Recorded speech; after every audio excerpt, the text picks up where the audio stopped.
Yo, what's up, everybody? It's me, your boy Ryan, aka Clutch Sports Talk. I'm on YouTube live right now, man. Hope you guys are locked in. Hope you guys enjoyed today's games. I'm just trying out this new YouTube live experience, man. It's kind of brand new to me, but I'm definitely excited to give it a shot and see what's going on, man. But hey, if you guys liking what you're seeing, post some comments over there in the comment section below. But basically, what I'm going to try to do here is get you guys ready for the Sunday night game, which starts in about a few minutes actually. So, but I don't have that much time. But like I said, again, it's a very short video, very short clip. I'll see what's going on with you guys today. But hey, man, we had a lot of good games today, a lot of really solid games. And I can't even lie, man, especially that Arizona Buffalo game. And I'll get to that in a second. But what can I say, man? What can I say? I mean, the NFL is putting out a really good product every week, day in and day out. And you know, we're here to enjoy it. So without further ado, man, let's just kind of get into a little bit about some of the games that happened today. I'm sorry, I'm just pulling up some of the games here for you guys real quick. But you know, like I said, this is all new. Probably wasn't really that prepared. I kind of caught wind or something. I was like, you know what, I just gotta get on live and see what happens. You never know. So first game I want to talk about, which was a pretty exciting game. It kind of came down to the end. Well, not to the end, but the LA Chargers and the Miami Dolphins had a really good game. The Chargers made it a fight at the end. They ended up losing the game 21-29. It was a battle between the two young phenom quarterbacks, and Tua T, that's what I'm going to call him, and Justin Herbert. Again, Tua 3-0 as a starter. You can't beat that, man. You cannot beat that. He played his butt off today. He really played an absolute strong game. Justin Herbert, not so bad. A few turnovers there and there, but in the end, the Miami Dolphins are looking really strong. They're competing in the NFC East, and also they got help today with the Buffalo Bills losing as well. So, you know, they got some help there on the other end. But Tua is looking good. Brian Flores, man, he's looking like a real good coach. He's looking like he might break the curse of one of Bill Belichick's former assistants or coaches that are actually going to do something in the NFL. So Brian Flores, I call him my alter ego because my name is Ryan Flores and he's Brian Flores. That's my alter ego if I was an NFL football coach. So shout out to him, man. They had a great game for them today. So, you know, what can I say? The other game I want to talk about with you guys, the Seattle Seahawks traveled to LA to play the Rams. And if you watched my earlier Instagram live today, I had Seattle winning. I thought they could do it. They ended up losing 23-16. Jared Goff was like, it's okay. But the Seattle Seahawks defense, again, now they didn't give up 45 points or anything like that, but they were able to still make it kind of close. But in the end, Russell Wilson looks like he's starting to taper off a little bit. And he does do that. He does do that. Last year he had a great year as well, but towards the back end of the season, he started to kind of fall off a little bit. Let me get you the stats for that game here real quick. He actually threw for 2 interceptions, no touchdowns thrown at all, which is not what Russell Wilson's been playing like. Jared Goff threw for over 300 yards, no touchdowns for himself. And the running game was kind of pretty much held in check. The Rams were just able to capture, they were able to benefit off the turnovers that Seattle had created, mainly Russell Wilson. So, you know, kudos to the Rams. I had the Rams losing that game, but they ended up winning the game anyway. So it's all good. Seattle is definitely in trouble. And if you watched my last week's podcast, you'll know why. Basically, they're putting too much pressure on Russell Wilson. And I don't know if he's going to be able to handle it moving forward, especially as they make this run towards the playoffs. Bengals Steelers, that game, you know, kind of a snoozer. Bengals win 36-10. Really, I mean, nothing much I can say. Pittsburgh got right today and they played the Bengals. And this is the type of game that when you're a good team and you struggle a little bit, you get one of these teams like the Bengals who've been playing fair. Don't get me wrong. They've been decent, but this is what I call a get right game. And the Pittsburgh Steelers got right today. So no sweat over there. This was an interesting one. The Saints and the Niners. Now, this game was relatively close. I believe it was tied at 10 at halftime. The Saints struggled a little bit on offense to get going. Nick Mullins started pretty decently. But at the end of the day, the Saints were just too much. They overmatched the 49ers, and they were able to win 27-13. Drew Brees was on point, you know, as usual. Their defense is starting to really lock in. They got one of the best rush defenses in all of football, and it showed today. There was a 4th and 1, I believe, And the Niners said, let's go for it. And they stuffed them. So Saints, congratulations to them. They're continuing to keep playing better. The next couple of weeks for them are going to be interesting for them. They do hold the key to the NFC South. So, because they've beaten the Tampa Bay Bucks twice now. So, they actually have a one leg up on them today, in which I'm going to talk about the Panthers here and shortly here, Tampa Bay and Carolina next here. Actually, I'll talk about them next. So that game, it was kind of choppy in the beginning. I ain't going to lie. It was pretty choppy. The game started kind of slow, but then the Panthers just kind of, the Tampa Bay Buccaneers just kind of ran away with the game. I'm looking for that final score on that one, but it definitely the score does reflect kind of like what the second. It was a game of two halves, basically what I'm trying to say. Those teams, they were kind of neck and neck a little bit, and then I think Tampa Bay just kind of busted it open. Their running game went off a little bit, and I am trying to get those stats. Can't find it. What's going on here? But hey, it's all live. It's live, so this is what we do when we go live, right? We're going to be looking for stuff here for you guys. So, 46-23. Sorry about that. Yeah, 46-23.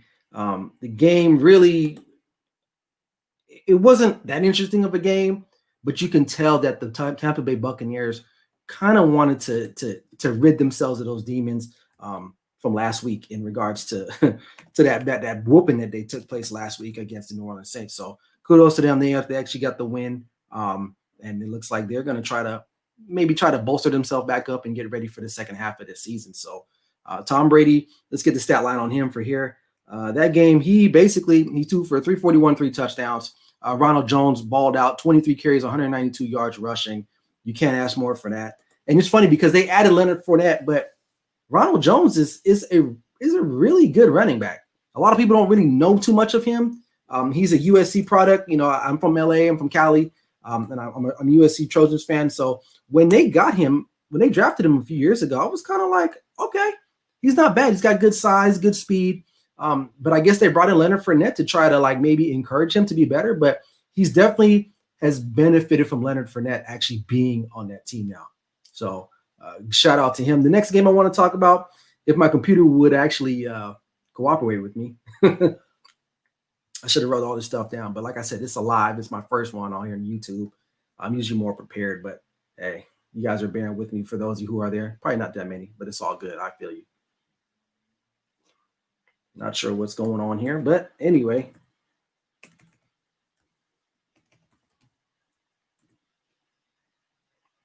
All right, next game. This one I called earlier in the morning. The Philadelphia Eagles and the New York Giants. The Giants were home dogs, and they ended up winning the game. They pulled away late. They ended up winning 27-17. The Giants looking pretty good. Their defense is solid. Daniel Jones was running the football really well, man. Like I can't lie. I mean, I'm a Cowboys fan, but he actually played a pretty solid game. No interceptions. He threw for 244. No touchdowns thrown, but he did rush for 1. And Wayne Gallman, man, like where's he from, man? So sorry about that. Wayne Gallman rushed for 53 yards. He had him 2 touchdowns. Carson Wentz, no touchdowns, threw for 208 yards. The Giants might win this division. They might end up winning this division, which is crazy that, they're like 3-7. I think Philly still has the lead because they're 3-5-1. But the Giants, man, if they keep, they're trending up. I think Philly's trending down. The Cowboys are pretty much, I don't know, Cowboys are in the middle. And the Washington football team, who I get to, that'll be the next game I talk about. This one was exciting. I watched this game towards the end. Matt Prater ended up winning the game for the Lions. So my Lions fans out there, man, you guys are happy. You beat the Washington football team. Matthew Stafford is quietly having a pretty solid year. You don't hear too much about him because he's on the Lions. He's just on a bad team. He threw for 276, 33 attempts. Alex Smith, 390 on a messed up leg. Not bad. But in the end, they're the Washington football team. They are just the Washington football team. Any other interesting stats? DeAndre Swift is still playing really good. I think he's kind of recovered from that first game debacle. I think against the Giants? I forgot where he dropped the game-winning touchdown essentially. But Terry McLaurin, I like this dude. He actually had 9 receptions for 95 yards. No touchdowns, but he's an up-and-coming receiver. You want to keep your eye on him. The next game here, Jacksonville and Green Bay. Green Bay kind of disappointed me a little bit. This game was way closer than it should have been. They ended up winning 24-20 against a depleted Jacksonville team. They lose their starting quarterback. They got so many guys on the IR. It's ridiculous. Maybe it was just a little case of Green Bay just kind of succumbing to a weaker team, and they played down to the level of the Jacksonville Jaguars. Aaron Rodgers, to me, he's all right. 325, 2 touchdowns, 1 interception. But overall, that team just did not play well enough. And the Jacksonville Jaguars, what do they got to lose, really? They're 1-8 now. I still think Green Bay is not a factor. And I get it. Every week, every team has something that they got to deal with. But in the end, I think when you play Green Bay, if you hit them in the mouth early, they pretty much fold. And that's pretty much it. But today was kind of the disappointing win for them today. If I'm the head coach of the Green Bay Packers, I'm kind of like, what happened, man? Next game, moving on, we got the Houston Texans traveling to Cleveland. They played the Cleveland Browns. They ended up losing 10-7. This one I called in the morning as well. It was a snoozer. Both teams don't really have the star power. Nick Chubb returned to the lineup after missing 4 weeks for the Cleveland Browns. Deshaun Watson, dude, they paid him a lot of money. He only threw for 163 yards. 163 yards. Baker Mayfield didn't throw that much either. He threw for 132, no touchdowns. At least Deshaun Watson got 1 touchdown, but that was the only score for the Houston Texans. They need to just shut it all down, trade away J.J. Watt, get what you can for the guy. Cleveland, they improved to what now, 7-3 or 6-3 now. So that's another team that's kind of like, they'll probably end up making the playoffs now, but they're gonna get probably exited really quick in the beginning. So I don't have too much faith in Cleveland. Nick Chubb, he ran for 126, which looked really good for him coming after missing 4 weeks. Kareem Hunt also ran for 104. This is the formula that Cleveland needs to follow if they're going to win football games. They can't rely on Baker Mayfield, so he's not going to throw for many yards. They need to run the football, and that's what they're doing. So they run over for 200 yards, and that's the key to success for Cleveland. And finally, the last game. Not the last game. I'm going to leave this one for last. This Denver and the Las Vegas Raiders.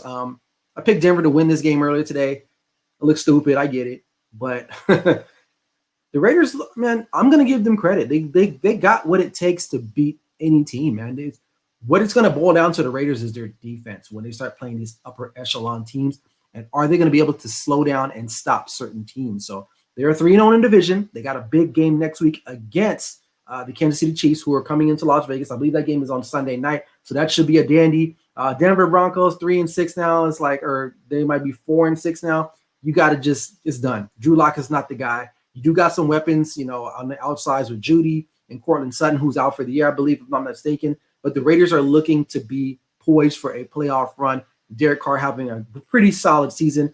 He threw for 154, not exciting, but he didn't need to do a lot. Josh Jacobs rushed for over 100 yards. He had 2 touchdowns. He's looking pretty good. Devontae Booker, a former Bronco, came into the game. He's been playing really well, backing up, spelling Josh Jacobs every now and then. He rushed for 81 yards and I believe 2 touchdowns as well. So as long as they run the football, don't turn the ball over, and they play somewhat solid defense, the Raiders are looking very promising. They're a dark horse for a lot of people. So don't forget the Raiders. The last game of the afternoon, I think everyone was glued in on this one. I know I was because I had money on it. I had 56 and over, and I had the Bills +3. So they cover. And then why did they cover? Because DeAndre Hopkins made a great play at the end, catching that Hail Mary pass from your boy Kyler Murray. This game was back and forth. The Bills started really good, really well. And then, but like I said in my earlier live earlier this morning, it's going to boil down to Kyler Murray making a play here and a play there. And that's exactly what he did. He turned it up in the second half. He rushed for a touchdown. He threw for a touchdown. He did have 1 interception, but he threw for 245, but he rushed. He rushed for only 61 yards, which is, that's a lot for a quarterback on 11 attempts. So Kyler Murray is definitely amazing. He's a special type of player. Josh Allen, 2 interceptions.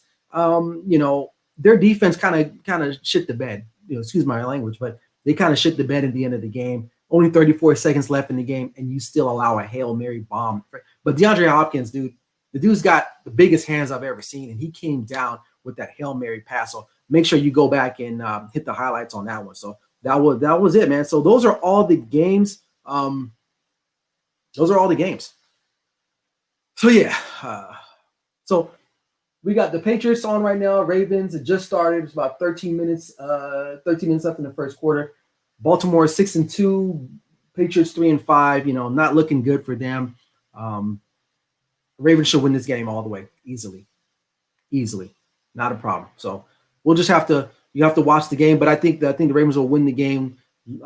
Lamar Jackson won't have to do much. Cam Newton's probably going to play all right. They're going to run him a little bit, but in the end, I think the Ravens will be too much on defense and offense. So other than that, man, thanks for whoever joined. It was one person. That's all good. We're just building here at All Pro Sports and also my page. You guys can, if you like what you saw, please like and share. Comment, please. Hit me up on Instagram at clutch.sports.talk. Also search me on YouTube at Clutch Sports Talk, and also head over to the All Pro Digital Sports page also on Instagram and YouTube. So that's it, man. That's my time. Just under 20 minutes here. So it was a quick live just to kind of work out the kinks. But I appreciate you guys, whoever was on and whoever will watch this video at the end of the day. So, hey, next time, hey, you don't got to go nowhere else. Come to me. I got your NFL talk and anything else that you need. So, hey, this is Clutch Sports Talk with me, Ryan Flowers. Never settle till the work's done. Peace out, guys.